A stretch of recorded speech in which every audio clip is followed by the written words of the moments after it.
All right. All right. Let's try this again. Hello everybody. Welcome back to Jerry's special quarantine episode of Loneliness. This is not an episode of the Board Game Snobs because only real episodes of the Board Game Snobs have a host, and my primary host right now is missing, Gabi. Whereas I'm by myself podcasting, which is unadvisable for someone who is as gregarious as I. But I figured it'd be worthwhile to try to entertain our loving, dear listeners. Follow us on Instagram, Twitter, and so forth. In board gaming news, well, it's not really news. I was just reminding everybody just how great Raccoon Tycoon is. I was thinking about animals the other day, as I often do. And Raccoon Tycoon is a game published. Well, I don't know who published it off the top of my head, but I believe the designer is Glenn Drover. Now, Glenn Drover is the acclaimed designer of Age of Empires and Empires, Age of Discovery, same game, rethemed. But Raccoon Tycoon came out in 2018, and it's an interesting little economic auction bidding game. Commodity speculation is as it's listed. And it has a neat little theme. Like you have the card art is all a bunch of little animals. And apparently animals like to speculate on indices and other commodities. And so basically you are buying and selling low and, well, buying low and selling high. I got that reversed. I don't know how shrewd of a businessman a raccoon would be, but either way, the theme is nice. I like the artwork in it, and it's light enough of a game that it's not necessarily a family game, although its recommended age is 8 and up. It still can keep your attention. I really enjoyed it the few times we've gotten to play it, and I know that Gabi has played it numerous times afterwards, and he has he seemed to really enjoy it. I like economic games.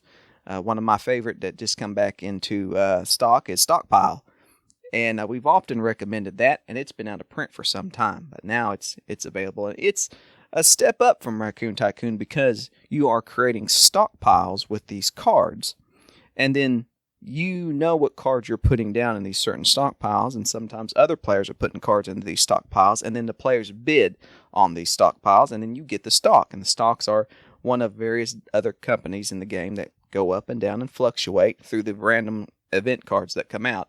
And what's neat is that sometimes you will purposely put bad cards that will affect someone else's stock into that stockpile. And it's got a light take that element to it. I really like Stockpile, and I really like, even though it's much lighter, Raccoon Tycoon. Speaking of raccoons, is why I'm kind of on the kick of animals, is that there has a hive of bees has gathered outside my window. Yes, spring is upon us. Bees tend to come into the area, and I am very protective of bees. I don't like to kill them, obviously, because we need them. But these ones tend to be particularly angry. And I guess I had a friend of mine that used to keep bees as a hobby. I didn't know that was even a legitimate hobby, but some people, I guess, enjoyed doing it. And he had mentioned to me once before that there are many reasons why your bees will become aggressive. One of which is, of course, the queen apparently affects the attitude of the bees. So if the queen happens to die, or there happens to be a rather aggressive queen, you will have rather aggressive drone bees. And so often he would recommend that either you requeen the hive, meaning that you would have a beekeeper remove the queen and replace it with another one. And so I wondered to myself if these angry bees outside my window, if they've lost their queen, or if their queen is just very temperamental, and that's why they're not so laid back. My queen bee is Beyonce, so that's why I'm always in a fine humor. Fun facts about raccoons. I did not know that their name came due to their unique usage of their hands. Apparently, the English word raccoon comes from the Powhatan word, which means animal that scratches with its hands. Even the Aztecs had a similar name for it. I thought that was interesting. Raccoons tend to be very smart. We have a lot of them where I live in Oklahoma. These trash pandas, they're very smart. I also didn't understand about the black markings around their eyes. Apparently, it's much like how athletes will paint black paint or stickers underneath their eye to absorb light. Apparently, it reduces the glare, and that's the similar reason why raccoons have that dark coloring underneath their eyes. Also, in terms of looking up animals, went back to down the the slippery slope that is the naming of animal groups, and I discovered that a Roomba is a grouping of rattlesnakes. A Rahumba? I don't know if I'm saying that right. I don't like that. I want to know who saw enough rattlesnakes in one spot that they felt the need to have a name for them. I also know that a group of seals is a harem, and that's weird. I don't know why. I'm getting off this website. That's slightly weirding me out.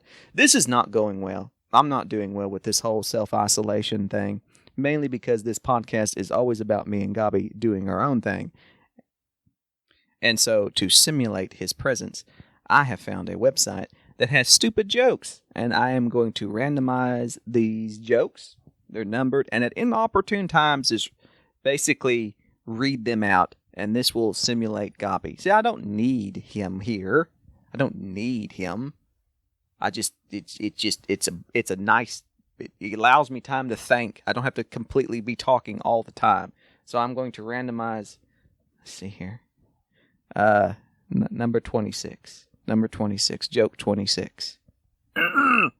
If 4 out of 5 people suffer from diarrhea, does that mean that one enjoys it? Yeah, it sounds like something Gabi would say. Okay. This is awful. This is awful. Oh, I was going to read some fan mail. I say fan mails, listener mails. I guess you don't necessarily have to be a fan to send us an email to boardgamesnobs@gmail.com. But you can. It doesn't make me any difference. I mean, it is what it is. You can do what you want. This one's from Eric Gonzalez. Eric, we know Eric. He's the guy who enjoys the Chihuahua shows. He likes Chihuahuas. What is a grouping of Chihuahuas called? That's a good question. I don't know. What is a grouping? How do you spell Chihuahuas? CHUA. Nobody knows. I don't know. I can't even spell check it. Never mind. Eric writes, "Hey guys, ever thought about starting a podcast where you two sit with Enrique and work through social and political issues while drinking?" No, that would be disastrous. Seriously, he's referring to our episode on colonialism. He says, that was an interesting episode. I know it's always hard to maneuver the gauntlet these days. I just wanted to share a few thoughts I had after listening. I don't think there was anything wrong with having or liking a game about being a colonizer. Where I see the problem is that there's so few games that are about the other side of that struggle. There is more than one side to that struggle, yet the sides are grossly underrepresented. Outside of Freedom Underground Railroad and Spirit Island, they are almost non-existent. That's a good point, Eric. Your choice in movies have always bothered me in the past, and I wondered if you just weren't an intellectual, but you're sounding more and more bride. I like that. And it is true, Eric, is that there's not enough representation on that side of it. And I think that's an interesting point. I think that as time goes on, we'll see the lack of themes in games. We're reutilizing the same themes in board games over and over and over. I'm sure that eventually publishers and designers will get the hint and try out new themes, such as raccoons who like to invest. Back to his email. This kind of leads to the next point. I feel like colonialism is subconsciously accepted as a theme in game because colonialism was successful, and those successes went along to create societies that we now live in. That's a good point, Eric. They were the victors, so they were able to write history and spin it as progress instead of genocide, murder, and such. That's a nice point. He goes on to say, I can be like you, Gabi, and I can enjoy a game for its mechanisms only. Most of the games I play could be themeless anyway. But Lindsay, that's his wife, Lindsay's our moderator. She's the one who supported Gabi in overthrowing me as the host.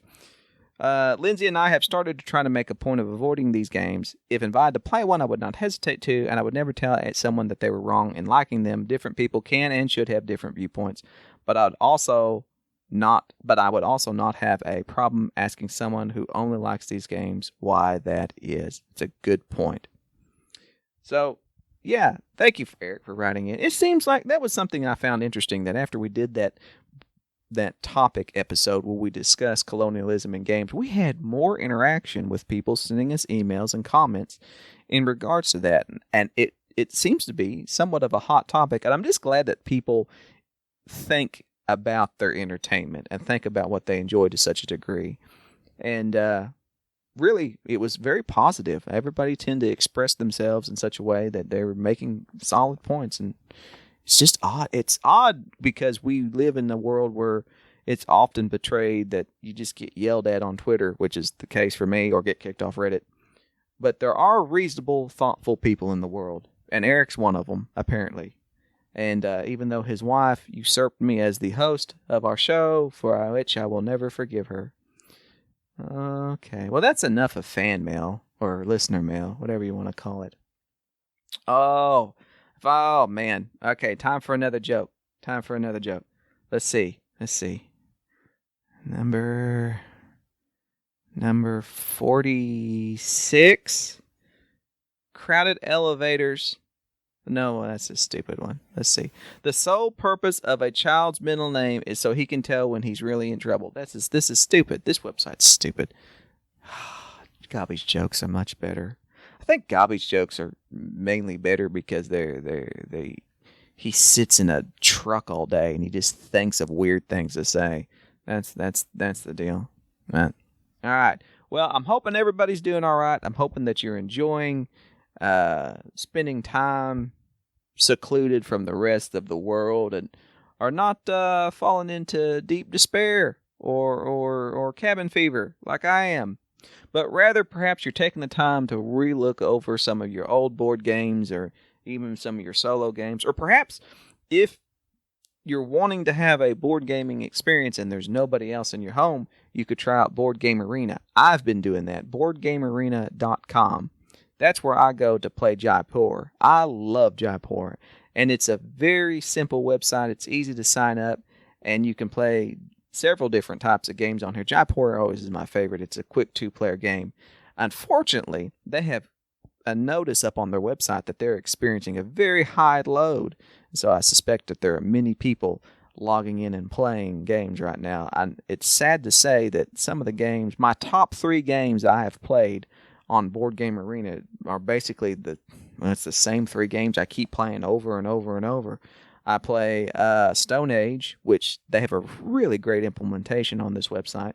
Jaipur is my number 1, and Seven Wonders. I don't own Seven Wonders anymore. I didn't like playing Seven Wonders in person, but for some reason, playing it online, it's so quick. It's kind of thoughtless. I don't know. There's something about playing Seven Wonders online that I like that I just won't play in person. It's weird. Anyways, that's all I got time for.